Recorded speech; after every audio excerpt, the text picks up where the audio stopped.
sekitar gue berada di negara orang ya, gue dapat ni makanan di tepian jalan gini. Atas adakah dia menimbulkan rasa aromatik gitu. Lu lihat itu prawn ya, dihidang segini rupa ya. Apa yang kelebihannya aku nggak tahu, tapi gua nggak makan ini prawn, gua buang aja ini prawn. Kena lu fikir kan, our esophagus kan enggak tahan itu kekerasan prawn gitu kan. Lu fikir mau makan seperti rupa ke dia punya makanan Indonesia ni. Atas kami di sini enggak makan hidangan sebegini rupa. Kenapa ya? Itu prawn ni dia sangat keras tau, tapi dia boleh merosakkan lo punya sistem pencernaan gitu. Lantas di deep fried gitu, lu mungkin sendiri lah.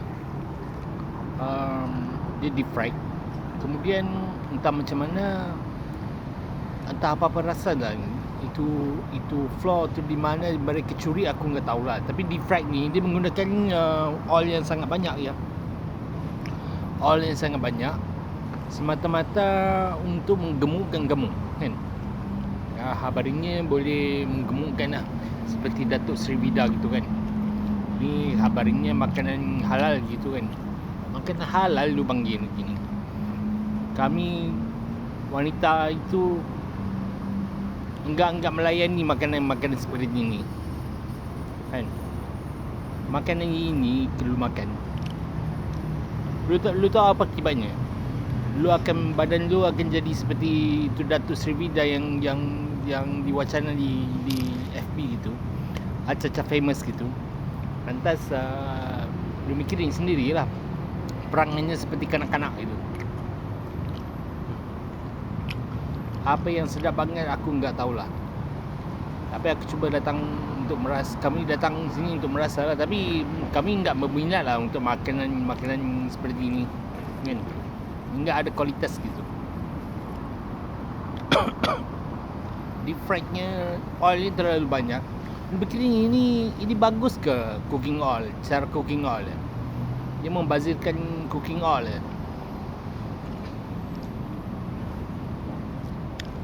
Lihat sendiri lah. Mau badan lu secantik wanita itu, tapi lu makan makanan ini, apa jelaka punya resepi ini kan? Lu tahulah kandungan dia punya flour tu banyak banget. Lantas itu flour tu menyebabkan starch tau. Betapa banyak starch ni dalam diri kamu. Jadi starch ini dia sangkut di dalam stomach atau sekitar abdomen gitu. Lantas badan tu menjadi Datuk Seri Vida gitu.